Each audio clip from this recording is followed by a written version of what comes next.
You think you understand what nothing means. You don't. You use the word with confidence because it feels empty, because it seems to describe the absence of everything you know. No matter, no energy, no space, no time. You imagine a blank state and assume the universe somehow appeared inside it. That picture feels reasonable because your intuition treats nothing as a container with no contents. And that is exactly where the error begins. Your certainty rests on a hidden assumption that nothing is a stable condition, that it can exist on its own, unchanged, waiting. But the universe has never recognized such a state. What you call nothing is not a physical condition. It is a linguistic shortcut, a way of gesturing toward the limits of your experience. Physics does not encounter nothing as an object. It encounters only structures and the rules that govern them.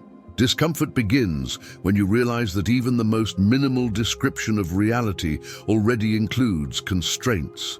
If space exists, it has geometry. If time exists, it orders events. If laws exist, they permit and forbid outcomes. The moment you allow any of these, you no longer have nothing. You have a framework, and frameworks do not need to be filled to have consequences. They generate behavior simply by existing.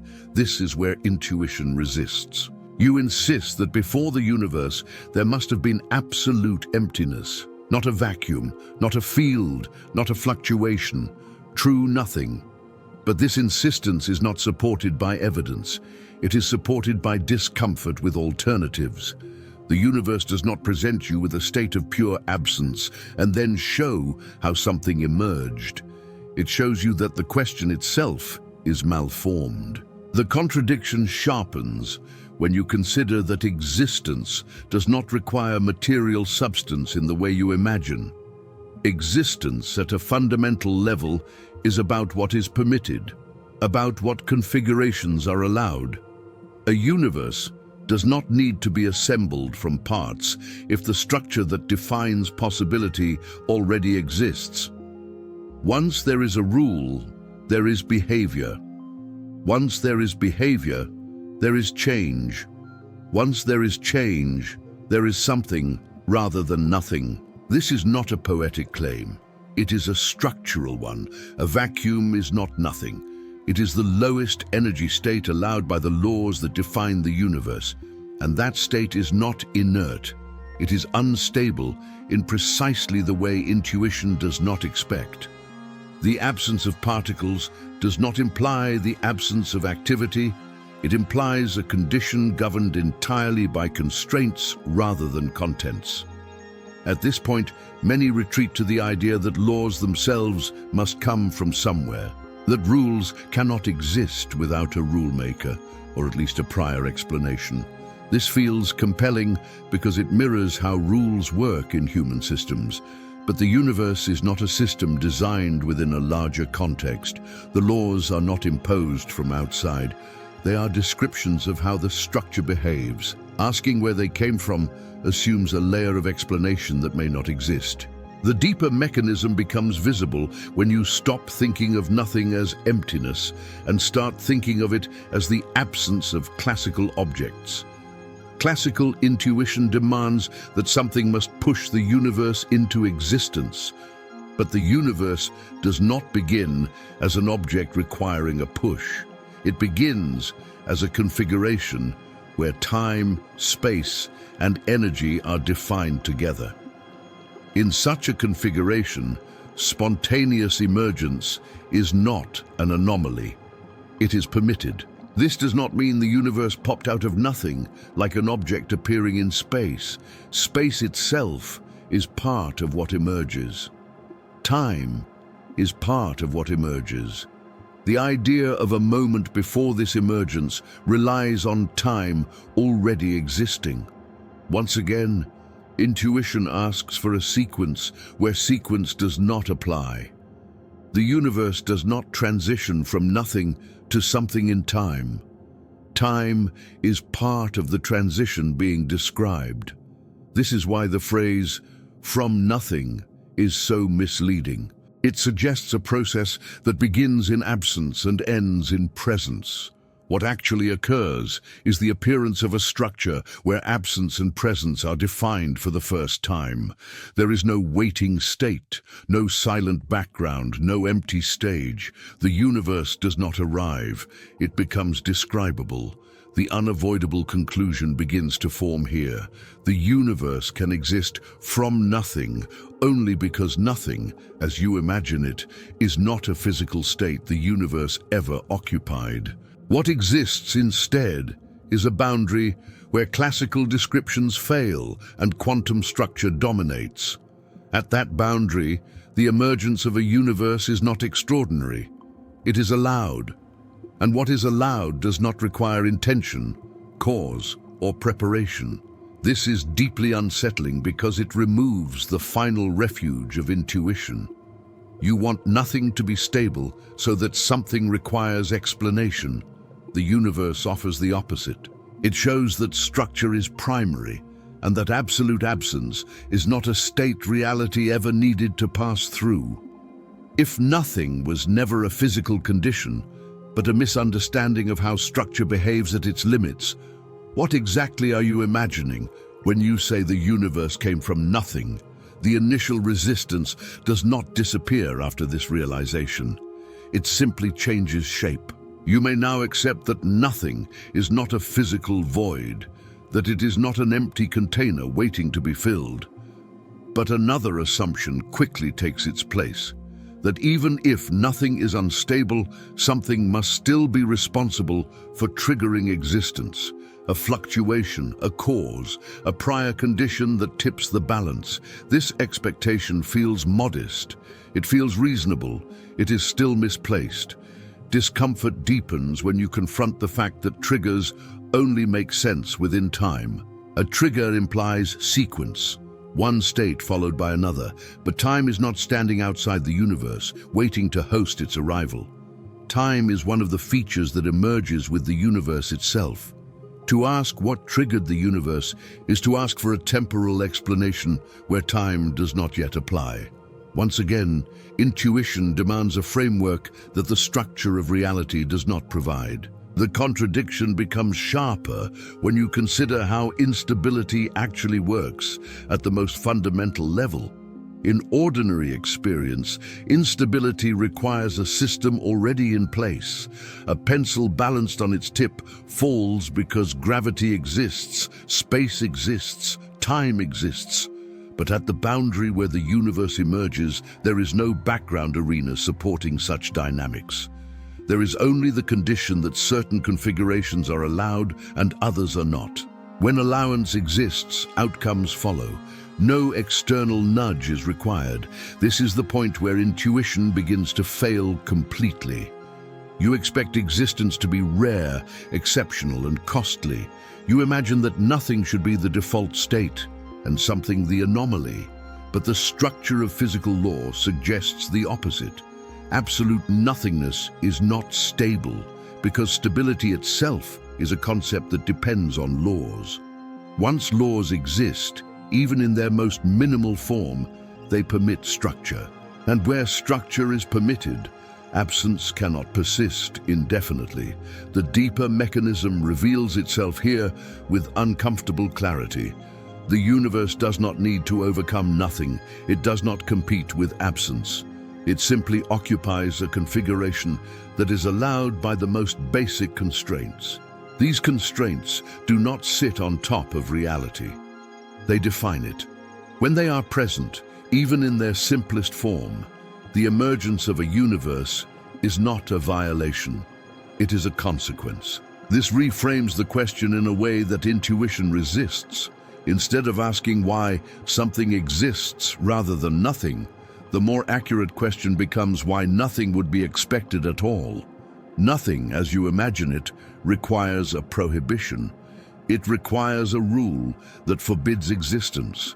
The universe does not appear to contain such a rule. What it contains are constraints that shape existence, not prevent it. At this point, another refuge often appears.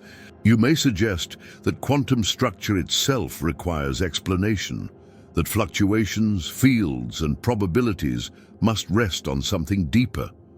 But each time you push the question downward, you encounter the same boundary. Explanation relies on concepts that only apply within the universe. Seeking an explanation for the entire framework using tools that only function inside it is not depth. It is repetition. The unavoidable conclusion grows clearer. The universe does not emerge because something defeats nothing. It emerges because nothing as an absolute state is not supported by the structure of physical law. What you call from nothing is better understood as from the absence of classical description. At that boundary, existence is not extraordinary, it is permitted. This conclusion feels unsatisfying because it removes drama. There is no moment of creation, no transition from emptiness to fullness. There is only a boundary where your categories stop working. The universe does not cross from non-existence into existence. It appears at the point where existence becomes definable. Once this is understood, the discomfort does not fade. It sharpens. You are forced to confront the possibility that reality does not require a reason to exist beyond the fact that it is allowed to. The universe does not justify itself. It remains. If existence does not require a cause beyond permission, which part of your belief about nothing still feels necessary rather than assumed? The remaining resistance now takes its most abstract form. Even after accepting that nothing is not a stable physical state, and that existence does not require a trigger in time, you may still believe that permission itself demands explanation. That allowance must come from somewhere. That rules cannot simply exist without being grounded in something deeper. This belief feels subtle, almost philosophical, but it is still rooted in intuition rather than structure. Discomfort intensifies when you recognize that grounding is itself a concept that presumes hierarchy, something beneath, something prior, something more fundamental. Yet every attempt to construct such a hierarchy for the universe encounters the same problem. Each layer of explanation relies on concepts that already belong to the universe it is trying to explain. Time, relation, possibility, constraint. There is no external vantage point from which the universe can be derived without smuggling these concepts back in. The contradiction becomes explicit here. You want the universe to be explained in terms of something simpler, but simpler does not mean outside. Simpler means fewer assumptions. And the minimal assumption is not nothingness. It is structure. A ruleless void is not simpler than a structured framework. It is undefined. It cannot be said to exist, persist, or change, because those notions already rely on structure. What you call nothing is not the base case of reality. It is the absence of a base case. The deeper mechanism reveals why this matters. Physical laws are not objects floating in a void. They are constraints that define what configurations are possible.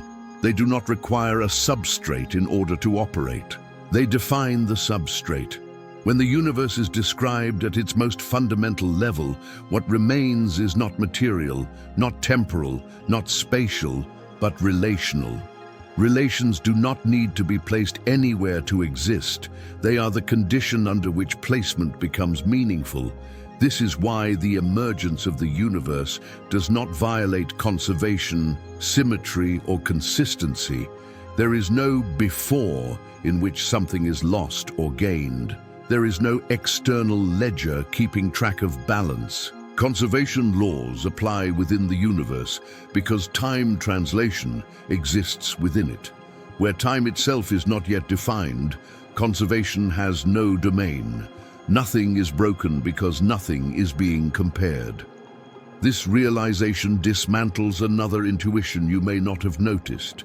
You assume that existence must cost something, that creating a universe should require energy, effort, or imbalance. This assumption is inherited from everyday experience, where building and changing always involve exchange. But at the boundary where the universe becomes describable, there is no prior account from which to debit. Cost is a concept that applies only after time and energy are defined. The universe, in this sense, does not emerge by spending anything. It does not borrow from nothing. It does not steal existence from absence. It simply occupies a configuration that does not violate any constraint, because constraints are what define violation in the first place. Where there is no prohibition, there is no requirement for justification. This is the point where intuition experiences its sharpest collapse. You have been trained to think that nothingness is the most natural state, and that existence must explain itself. The structure of reality suggests the opposite. Absolute nothingness is not a state that can be maintained. It has no rules to preserve it. Structure, once allowed, persists not because it is forced, but because there is nothing preventing it. The unavoidable conclusion begins to solidify. The universe can exist from nothing because nothing was never the alternative. The alternative was undefinedness. And undefinedness is not a state reality occupies. Reality occupies structure. Once structure is present, even in its most minimal form, existence is not surprising. It is inevitable. This does not provide comfort. It removes it. You are left without a dramatic origin, without a moment of creation, without a cause that satisfies intuition. What remains is a universe that exists because it is permitted to exist, and a concept of nothing that never had the stability you attributed to it. If absolute nothingness cannot be sustained even in principle, what does that imply about your expectation that existence needs to justify itself at all? What remains now is not a gap to be filled, but a final expectation to be dismantled. Even after accepting that nothing is not a stable physical state, that existence does not require a trigger, and that structure is primary, you may still expect the universe to feel contingent, as if it could just as easily not have existed, as if reality itself were optional. This expectation feels modest, it feels humble. It is neither. The discomfort sharpens when you realize that contingency is a concept borrowed from within the universe and projected outward. Inside the universe, things can fail to exist. Stars collapse, species vanish, structures dissolve. From this, you infer that existence itself must be similarly fragile. But this inference does not scale. Local non-existence does not imply global contingency. The disappearance of arrangements within a structure says nothing about the necessity of the structure itself. This exposes a contradiction intuition rarely notices. You treat existence as if it were one possibility among others, competing with non-existence. But non-existence is not a competing state. It is the absence of a state. It cannot be chosen, maintained, or preferred. It has no properties that could oppose existence. Once structure is permitted, there is nothing for it to compete against. Existence does not win. It simply remains. The deeper mechanism becomes unavoidable here. The universe does not sit on a knife edge between being and not being. It occupies a configuration space defined by constraints. Within that space, certain structures are allowed. Others are not. Absolute nothingness is not one of the allowed configurations, because allowance itself is already structure. The universe does not select existence over nothing. It does not perform a comparison. Comparison requires a framework. The framework is what exists. At this depth, even the word why begins to lose its authority. Why is a question that assumes alternatives. It assumes that something could have been otherwise. But if the structure that defines possibility does not include absolute nothingness as an option, then asking why existence occurred instead of nothing is misplaced. It assumes a choice where there was none. The universe did not decide to exist. Decision is a process that occurs within it. This is why the explanation feels unsettling rather than satisfying. You are not given a cause, a motive, or a reason that fits comfortably into human logic. You are shown that logic itself is local. It applies where time, sequence, and comparison apply. At the boundary where the universe becomes describable, those tools no longer function in the way you expect. The demand for justification dissolves along with them. Once this is understood, the phrase "from nothing" collapses completely. There was no nothing waiting, no emptiness resisting existence, no void to be overcome. There was only a boundary where classical description ends and structural allowance begins. Beyond that boundary, the question of existence does not arise because the concepts required to ask it do not apply. The unavoidable conclusion stands without ornament. The universe can exist without a cause because causation is an internal feature, not an external requirement. It can exist without a trigger because triggers presuppose time. It can exist without justification because justification presupposes alternatives. What remains is not mystery, but inevitability. Not inevitability as destiny, but inevitability as coherence.